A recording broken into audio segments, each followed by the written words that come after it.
करना तो हर एक रूप में अच्छा है, लेकिन वास्तविकता यह है कि तुमने समय कहाँ खराब किया, किस जगह पे खराब किया। तुमने क्या अपने अंदर की प्रवणता को जगाया। तुम्हारी प्रवणता आते आते ही तो 50-60 साल लग जाते हैं, तब तक तुम्हारी जिंदगी तुम्हारे हाथ से चली जाती है।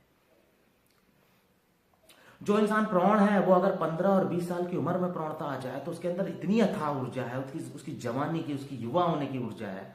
लोग पूछते हैं कि क्या वीर्य का नाश करने से क्या ब्रह्मचर्य को उपलब्ध नहीं हो सकता। ये तुम्हारी कबोड़ कल्पनाएं जो तुम्हारे दिमाग में भर दी गई है ना, बिना जाने समझे, वीर्य का नाश हो जाएगा, वीर्य का नाश हो जाएगा, वीर्य का। अरे वीर्य तो ऐसी चीज है जो प्रतिपल बन रही है भाई। ये जो तुम खा रहे हो, पी रहे हो, तुम जब खाते हो तो तुम्हारा खून क्या एक दिन में बन जाता है, 4 दिन में बन जाता है, 100 साल में बनता है। कभी सोचा है कब बनता है, कैसे बनता है? अरे वो प्रक्रिया तो निरंतर चल रही है ना। जब तुम पैदा हुए तब तो हो सकता है जो 9 महीने जब लगा था, जब तुम अपनी मां के गर्भ में थे, जो तुम 9 महीने तक थे जो अपनी मां के गर्भ में थे,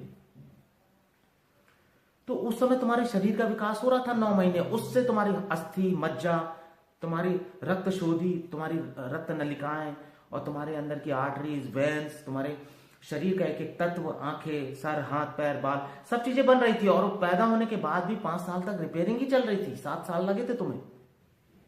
फिर एक व्यवस्था बन गई। फिर जब वो व्यवस्था बन गई तो उसके बाद प्रतिपल वो हर रूप में, हर समय वो दे रही है तुम्हें ऊर्जा। हर समय तुम्हारा वीर्य बन रहा है, लगातार बन रहा है। शुरू में उसे लगा होगा 7 महीने, 8 महीने बनने में, शुरू में।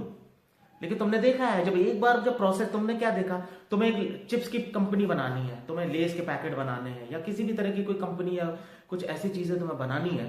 हाँ,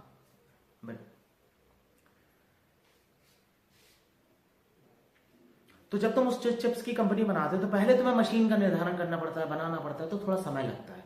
मशीन लगाओगे, मार्केट बनाओगे, पैकेजिंग बनाओगे, नए नए लेबल बनाओगे, उद्योग बनाओगे, जगह लोगे, इन्वेस्टमेंट करोगे, लोगों को, स्टाफ रखोगे, हर चीज रखोगे ना। लेकिन जब एक बार रख लेते हो, जब सारी चीजें सुचारू हो जाता है, जब तुम पहला पैकेट तैयार करते हो, तो क्या वो तुम्हारा जितना टाइम उसको पहले पैकेट को तुम्हें बनाने में लगा है, तो क्या हर पैकेट को ही बनाने में उतना टाइम लगेगा? अब तो तुम्हारी रोलिंग चालू हो गई। अब तुम पैकेट्स बनाते जाओगे, खत्म करते जाओगे, फिर नए पैकेट्स। यहां तुमने 100 पैकेट बनाए, 100 के 100 तुमने प्रोडक्शन में दिया, पीछे 100 पैकेट ऑलरेडी तैयार हो रहे हैं और उसके पीछे जो 100 पैकेट है वो बन रहे हैं। तो तुमने आज जो वीर्य की ऊर्जा खर्च की, जब तुमने आज किसी के साथ संभोग किया और तुम्हारा वीर्य निकल गया, तो टंकी तो ऊपर से आ ही रही है, भरी हुई है, पानी तो भरा हुआ ऊपर से, प्रोडक्शन तो चल ही रहा है, पानी तो भर ही रहा है, तुम्हारा पूरा शरीर ही वीर्य है। तो पता नहीं तुम्हें किसने बोल दिया कि नहीं, वीर्य का नुकसान करने से शक्ति का ह्रास हो जाता है, ताकत छीन हो जाती है, या वीर्य कम हो जाएगा, वीर्य इतने दिन में बनेगा। तुमने एक वीर्य का नाश कर लिया, तुमने 1 महीना तक अगर वीर्य को रोक के रखा, तुमने संभोग नहीं किया। अरे भाई, किस अवस्था में बैठे हो यार? तुमसे कम वीर्य तो तुम्हारे जानवर यूज करते हैं, उतना वीर्य तो तुम्हारे जानवर भी यूज नहीं करते हैं। वो भी तो सिर्फ तभी संभोग करते हैं जब एक प्रकृति का समय आता है।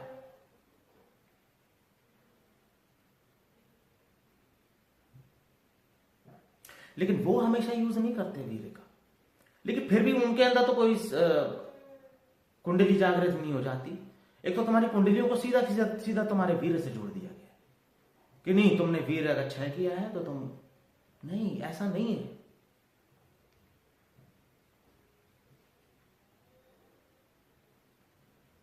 तुम्हारे वीर्य को इसलिए बनाया गया है, या तुम्हारा वीर्य इसलिए है क्योंकि वो तुम्हारे पूरे शरीर का निचोड़ है, वो रस है, शक्ति है वो, लेकिन वो निरंतर बन रही है। उसके साथ जो ऊर्जा निकलती है उसका ह्रास होता है, लेकिन वो ऊर्जा वापस से वो वीर्य अपनी जगह पे।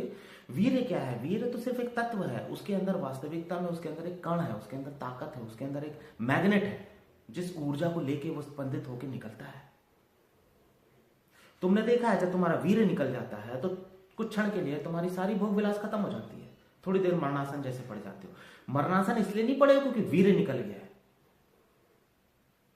वो तुमने इतनी देर इतनी मेहनत की, इतनी ताकत लगाई, इतनी क्षमता लगाई, पूरी अपने आप को उसको झोंक दिया, पूरी त्वरता से उसको भोगा, उस ऑर्गाज्म को लिया, पूरी ऊर्जा का निचोड़ एक जगह पे इकट्ठा किया और उससे उस ऊर्जा के धक्का से वो वीर्य निकलता है।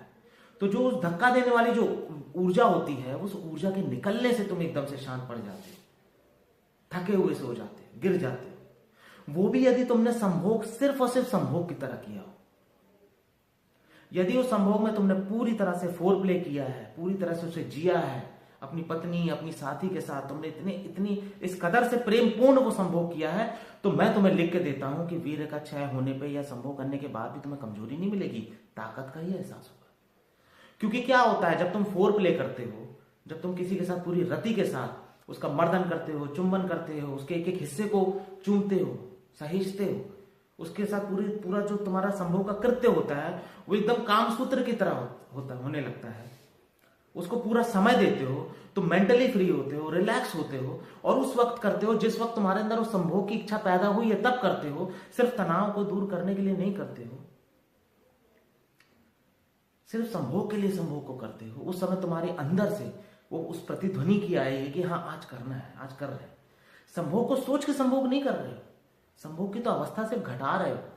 तुम दोनों एक दूसरे के प्रेम में इतने संलग्न हो गए हो कि तुम्हारा एक एक प्राण एक दूसरे के साथ, सिर्फ तुम्हारे शरीर नहीं मिल रहे हैं, तुम्हारा मन भी मिल रहा है, तुम्हारे वहां कहीं ना कहीं भाव शरीर भी एक साथ एक दूसरे के साथ हो जा रहे हैं, पूर्ण रूप से डूब जा रहे हो। सामने वाले के अंदर भी आग लगी थी, तुम्हारे अंदर भी आग लगेगी, दोनों की भावनाएं जगी हुई थी, तुम्हारा मनोमस्तिष्क उसके लिए तैयार था, तुम पूरी तरह से रिलैक्स थे, स्वच्छ थे, तो वो भी किसी योग से कम नहीं हो जाता, वो भी उस वक्त भोगनी योग बन जाता है। और जब तुम पूरे शरीर के साथ, पूरी मेहनत के साथ, जब तुम उसको पूर्ण समर्पण के साथ जब संभोग में उतरते हो, तो पूरे शरीर में उसका वो ऊर्जा चलती है। वो ऊर्जा सिर्फ उस जगह पे नहीं रह जाती है, तुम्हारे काम केंद्र पे बस नहीं रह जाती है, वो तुम्हारे मस्तिष्क के, तुम्हारे शरीर के, तुम्हारे सेल्स के हर एक सेल्स में जाती है। तो वो तुम्हारी एक्सरसाइज बन जाती है, वो तुम्हारा योग बन जाता है। मैं उसी योग की बात कर रहा हूं जिसे पतंजलि कहते हैं, क्योंकि तुम्हारा पूरा शरीर उसमें लिप्त होता है। तुम्हारे हाथ पैर आंखें, तुम्हारी मनोदशाएं, वो एक खेल की तरह हो जाता है, जैसे खेलते हो तुम जाके। तो वो संभोग जो है सुख के लिए नहीं होता, फिर वो आनंद के लिए हो जाता है। फिर उस वक्त वो घटना घटती है संभोग में उतरने की। याद रखना, वो घटना घटाई नहीं जाती, जब वो घटती है तब तुम उतरते हो, और तब तुम जब करोगे तो तरोताजा रहोगे। कुछ पा लिया तुमने, कुछ सीखा तुमने, तुम्हारे अंदर थोड़ी प्रवणता आएगी, और तुम देखना कि तुम्हारी संभोग की भी जो इच्छा होती है वो धीरे धीरे तृप्त हो जाएगी। और यदि कोई इंसान सही समय पे, सही उम्र में, सही अवस्था में जो संभोग कर ले, यकीन मानो वो संभोग से बाहर निकल जाएगा। ब्रह्मचर्य अपने आप पैदा हो जाएगा। ब्रह्मचर्य संभोग को रोकने से नहीं पैदा होता है, बाधा लगाने से पैदा नहीं होता, समझ से पैदा होता है। कि तुम्हें एक दिन पता चलता है, तुम्हें एक दिन आभास होता है कि हाँ मैंने इतना संभोग किया और मुझे क्या मिल रहा है। तुम्हें उस वक्त संभोग के समय एक क्षण ऐसा आता है जब तुम पूर्ण अपने ऑर्गाज्म की तरफ होते हो, जहां समय और काल दोनों ही कुछ क्षण के लिए गायब हो जाता है। एक ग्लिम्स मिलता है, एक प्रकाश मिलता है, एक अंधेरे में एक रोशनी सी कौंधती है।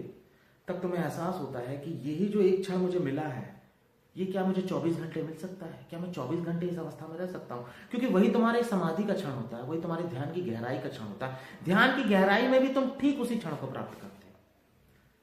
जब तुम ध्यान में होते हो तो उस वक्त भी, जब अगर तुम्हारा ध्यान परिपूर्ण है, ध्यान की परम अवस्था में हो, ध्यान की ऐसी अवस्था में हो जहां तुम्हारा कुछ क्षण के लिए अहंकार गिर जाए, विचार शून्य हो जाए, तुम्हारी पूरी बॉडी रिलैक्स हो जाओ, कुछ समय के लिए तुम अपने विचारों से, भाव शरीर से या शरीर से कुछ क्षण के लिए तुम्हारी दूरी बन जाती है, तुम समाधि में आ जाते हो, तुम उसी ऑर्गाज्म की स्थिति में आ जाते हो। फर्क इतना होता है, उस ऑर्गाज्म के लिए तुमने अपनी ऊर्जा को नीचे से धक्का देके अपनी योनि मार्ग से बाहर निकाला,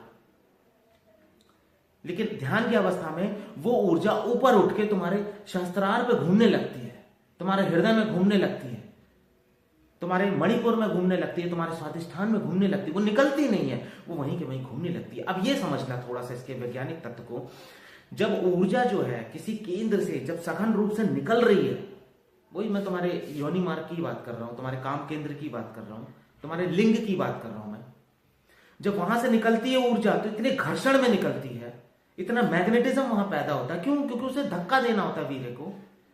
तो जब वो इतनी घर्षण में पैदा होती है, जब उतने सक्रिय भाव में, क्योंकि ऊर्जा का था तो बहुत होता है, लेकिन जब उसे निकलना होता है तो वो जिस माध्यम से निकलती है, जिस जगह से निकलती है, तो इतना घर्षण पैदा हो जाता है उधर पे, उसका निकलने की जगह इतनी सक्रिय होती है, तो उस सक्रिय में, उस दबाव में, जो घर्षण में तुम्हें जो मजा आता है वही तुम्हारा आनंद होता है। लेकिन मजा वास्तव में जो है वो उस ऊर्जा के निकलने से होता है। ऊर्जा एकदम बाहर विमोचित होती है जब तुम अपने किसी केंद्र को ब्रह्मचर्य के माध्यम से या तप के माध्यम से, ध्यान के माध्यम से जब तुम अपनी ऊर्जा को ऊपर उठाते हो, या किसी सजगता के माध्यम से जब तुम्हारी ऊर्जा ऊपर उठने लगती है, या तुम्हारा कोई और काम केंद्र के अलावा जो ऊपर का चक्र है, स्वादिष्ठान चक्र है, मणिपुर चक्र है, या तुम्हारा हृदय चक्र है, क्योंकि चक्र सिर्फ वो तुम्हारा काम केंद्र वाला नहीं है। सोचो, जब तुम उस काम केंद्र से ऊर्जा को विमोचित कर रहे हो, बाहर फेंक रहे हो, तो तुम्हें इतना आनंद आ रहा है। तो वही ऊर्जा यदि तुम्हारे थोड़ा सा ऊपर आ जाए, स्वादिष्ठान में आ जाए, तो वहां से क्या होगा, वो ऊर्जा निकलेगी नहीं बाहर, क्योंकि वहां कोई माध्यम नहीं है निकलने का, वो वहीं घूमने लगेगी। इसलिए हमने कुंडली को चक्र की भांति कहा। वास्तव में कोई चक्र नहीं है, वो वास्तव में किसी तरह का चक्र नहीं है, लेकिन हमने उसको चक्र कहा। क्यों? क्योंकि वो घूमने लगती है सर्कल की तरह। वो ऐसे भी घूम सकती है, ऐसे भी घूम सकती है, और वो ऐसे भी घूम सकती है, ऐसे ऐसे प्रकाश की तरह भी खिल सकती है। जिस दिन तुम्हें अनुभव होगा, तुम्हें महसूस होगा, और सबको अलग अलग अनुभव होता। तो याद रखना, हर एक को एक जैसा अनुभव नहीं होगा, लेकिन हाँ, तुम्हें कुछ खिलता हुआ नजर आएगा। कुछ ऐसा रहेगा जैसे सांझ होती है, सुबह होता, सुबह जब सूर्य निकलता है तो कुछ खिलता है। जब सुबह के जो सूर्य होता है, जब वो अपनी प्रतिध्वनि में जब एकदम से खिलता है, तो तुम देखना जो फूल होते हैं तो वो एकदम से श्वास की तरह पूरी तरह से खिल जाता। सूरजमुखी को देखो, गुलाब को देखो, किसी भी फूल को देखो, एकदम से खिल जाएगा। ऐसे तुम्हारे अंदर कुछ खिलता है। इसीलिए उसको ऋषि मुनियों ने या साधकों ने उसको कहीं ना कहीं कमल की तरह कहा, फूल की तरह कहा, किसी ने अग्नि की तरह कहा, किसी ने करंट की तरह कहा। उसको तुम जैसा चाहो वैसा कह लो। किसी ने सर्प की तरह भी कहा कि कुंडली मार के बैठा, एकदम से कुछ खिला, कुछ उठा, कुछ खिला, कुछ मतलब एक विस्फोट जैसा हुआ। तुमने देखा एक छोटा सा जब विस्फोट होता है तो कैसे एकदम अग्नि प्रज्वलित होती है, वैसा। तो जब वही ऊर्जा जो नीचे की तरफ से जा रही थी, जब वो ऊपर की तरफ आती है, तो फिर वो निकलती नहीं है, वही वही घूमने लगती है, उसी ऊर्जा को भर देती है, उस केंद्र को भर देती है। और जैसे उस केंद्र में पूरी ऊर्जा मिलती है, वो केंद्र चालू हो जाता है। अब वो जो केंद्र है, वहां से ऊर्जा ऊपर ही जा सकती है, कहीं और जाने का मार्ग नहीं है। लेकिन नीचे जो ऊर्जा है, जो तुम्हारे मूलाधार में है, जो तुम्हारे काम केंद्र में, वहां से ऊर्जा निकल सकती है, क्योंकि प्रकृति चाहती है नई संतति बनाना, क्योंकि प्रकृति चाहती है कि कोई नई संतति को बनाया जाए, जन्म लिया जाए। तो उसमें भी जो ऊर्जा निकलती है, जब वीर्य के साथ निकलती है, तो उस वीर्य के साथ जो तुम्हारा स्पर्म निकलता है, वो स्पर्म भी 1 से 2 घंटे तक जीवित रहते हैं। क्यों? क्योंकि उसमें भी ऊर्जा जाती है, उसमें वो स्पर्म जो शुक्राणु है वो जीवित रहते हैं, उनके अंदर वो करंट होता है, वो करंट की तरह चलायमान होते हैं, क्योंकि उन्हें इतनी शक्ति दे के ही भेजना है। वो जिंदा रहते हैं 1 से 2 घंटे तक, इसीलिए उसको ऊर्जा के द्वारा ही, धक्के के द्वारा ही भेजा जाता है। तो थोड़ी बहुत ऊर्जा उसमें रहती है, करंट रहता है उसमें, अग्नि रहती है उसमें संभावना होती है उस आत्मा को खींचने की। लेकिन ये बात पूरी तरह कपोल कल्पना है कि तुमने संभोग कर लिया तो बेकार हो गया। नहीं, संभोग करने का अपना एक क्षण होता है, एक समय होता है। यदि उसे सही तरीके से किया जाए, उसे उस वक्त घटाया जाए जिस वक्त उसकी जरूरत है, वरना जबरदस्ती अपनी स्त्री को, अपनी पत्नी को, अपनी प्रेमिका को संभोग का साधन मत बनाओ। यदि तुम संभोग को ठीक से समझने लगोगे, तो मैं तुमसे कहता हूं, संभोग में ऑर्गाज्म को मत लो। तुम्हें जो करना है करो, जितना फोर प्ले कर सकते हो करो, जितना प्रेम कर सकते हो करो, जितना तुम्हें अंदर बाहर करना है करो, लिंग का जितना धक्का देना है, इंटीमेसी बनानी है करो, लेकिन वीर्य को मत निकालो, वीर्य को मत निकालना। उस वीर्य की जितनी ऊर्जा है पूरे शरीर में समाहित हो जाने, तुम्हारे पूरे शरीर में समाहित हो जाने। जितना किस करना है करो, मर्दन करना है करो, चुंबन करना है करो, जितना भी तुम्हें उसके साथ पूरी रात तुम उसके साथ लेटना चाहते हो लेटो, सब करो, पर संभोग का क्षण में सिर्फ वीर्य को मत निकालो। इतनी अगर क्षमता अपने अंदर बना लो, तो धीरे धीरे तुम ऊपर उठ जाओगे, क्योंकि वो जो ऊर्जा होगी, वो जो ताकत होगी, वो जो प्रेम होगा, अब ऊर्जा को तो निकलने की, बाहर निकलने की जगह ही नहीं मिली ना, वो बाहर गया ही नहीं। वो धीरे धीरे क्या होगा, तुम्हारे पूरे शरीर में अप्लावित हो जाएगी। प्रकृति ने खुद एक व्यवस्था बनाई है कि तुम्हें ऊपर उठना है तो तुम उठ सको। फिर तुम्हें अचानक समझ में आएगा कि तुम्हें इंटीमेसी में, इंटरकोर्स में उतना रस नहीं रह गया है जितना बाहर ही। फिर तुम दिन भर प्रेम में रहोगे, अपनी पत्नी के साथ दिन भर प्रेम में रहोगे, अपनी प्रेमिका के साथ दिन भर प्रेम में रहोगे, प्रेम जाएगा नहीं। तुम्हें पता है तुम्हारा प्रेम लंबा क्यों चल जाता है? 10 साल, 15 साल, 12 साल, 20 साल। पहले के जो जोड़े तुम कहते थे कि अरे ये लोग तो बड़ा लंबा लंबा प्रेम कर ले रहे हैं, लैला मजनू का प्रेम इतना लंबा था, क्यों? क्योंकि दोनों को बीच में संभोग नहीं हो पाया। अगर संभोग हो जाता तो मजनू की पूरी ऊर्जा निकल जाती संभोग के माध्यम से, और जब पूरी ऊर्जा ही निकल जाती तो फिर प्रेम कैसे रह जाता? प्रेम इसलिए था क्योंकि वह अधूरा था। फोन पे बात कर रहे हैं, मिल रहे हैं, जुल रहे हैं, एक दूसरे के हाथों हाथ में बैठे हैं, लेकिन संभोग नहीं कर रहे हैं, पूरी पूरी जिंदगी चल जाएगा। इसलिए कहता हूं अपनी पत्नी को गर्लफ्रेंड बना के रखो, उसको उसकी स्वतंत्रता में रहने दो। जब संभोग घटे तो घटा देना, नहीं घटे जबरदस्ती मत घटाना, उसको ट्रैंकुलाइजर की तरह काम मत लेना। क्योंकि क्या होता है जब तुम जवान होते हो ना, तो उस समय तुम्हारा वीर की जो ऊर्जा होती है, ऊर्जा, तुम्हारा शरीर ऊर्जा ज्यादा ग्रहण करता है जब तुम जवान होते, क्योंकि तुम्हारे एक एक सेल जवान होते हैं, तुम्हारी पूरी बॉडी जवान होती है, तुम्हारी पूरी बॉडी में क्षमता होती है, ताकत होती है, तुम्हारी पूरी बॉडी में शक्ति होती है, क्योंकि तुम अभी जवान हो। जवान का मतलब क्या है? जो अभी ज्यादा से ज्यादा ऊर्जा पैदा कर रहा है। बात से वीर की नहीं कर रहा हूं, वीर तो तुम मर जाओगे तब भी रहेगा।